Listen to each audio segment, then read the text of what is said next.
I was driving through Georgia. As I live in Florida, there aren't many out-of-state trips that don't involve Georgia at some point. Unfortunately, I made a bad decision to wait just one more exit and entered a long strip of highway with no streetlights, no civilization, and no other cars. Usually, I like having the road to myself, but with all the deer crossing signs, I was worried about getting help if I had an accident. I waited a while until I had service on my cell phone and sent a text to my girlfriend at the time. So now I'm in the middle of Georgia, surrounded by dense forest, going 45 miles per hour in a deer crossing zone. If you don't hear from me, send a search party. I finally reached the next exit and pulled off to find a hotel. The road wasn't paved well, but that's not uncommon in the South. What was uncommon was when it turned to a narrow dirt road. At this point I wanted to turn back. I would have if the road were wide enough, but with the trees growing so close on either side, the fat ass on my old 2000 Ford Taurus didn't have the turning ability. I turned the radio on just so I wouldn't imagine hearing dueling banjos coming from the trees and kept driving until the inevitable driveway or parking lot where I could turn. I didn't get anything but static on the radio, but I kept flipping stations to give myself something else to focus on. Eventually I found a grainy talk radio AM station. It was static but I could tell it was some kind of comedy. There was laughing and music, so it made me feel better. I stopped my car for a second to read the reply from my text earlier, a simple, "K, be careful." I replied and kept driving. The road opened up eventually, and I had the room to turn around. As I did, I nearly crapped myself. I couldn't see the surrounding area before turning and I assumed it was all trees. As I turned, my headlights lit up the area around me. An entire town, full of people, men, women and children, in the middle of the night, with no lights on, all just standing there, staring at me.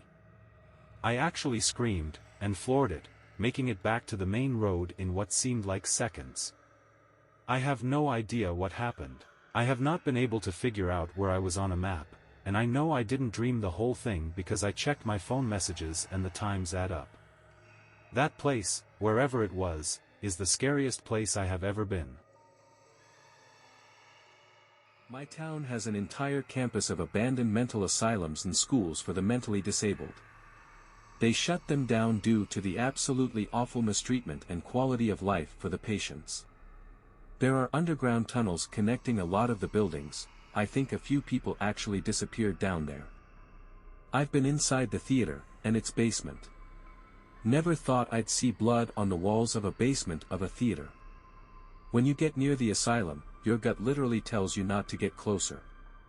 The grounds are dead silent too. Went there once, into a few buildings. Never doing it again. My dad is a virologist and used to work in a BSL fort at the CDC, with various smallpox and Ebola virus strains. Most people don't realize how freaky they are. The scenes of entering and exiting labs described in The Hot Zone and shown in Contagion don't do it justice, apparently. The fans keeping your suit pressurized and steady hands, while using lots of sharp and fragile lab equipment, are pretty much the only boundary between you and a room full of death. On the west coast of Scotland there's a castle near the sea where every morning and night the sea stereotypical horror fog, rolls in. The castle is in complete ruins. The story goes that the small castle was occupied just by husband and wife. One day the husband drowns her in the surrounding loch and buries her in the bog. Soon after, the husband was found dead in the loch, and it's said the ghost of the wife roams the bog to this day.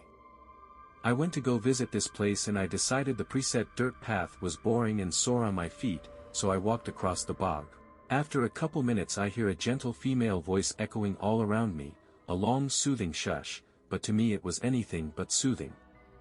I looked all around me to see nobody, and said to thin air, "Hello." To no response I realized where I was standing, the bog, and ran.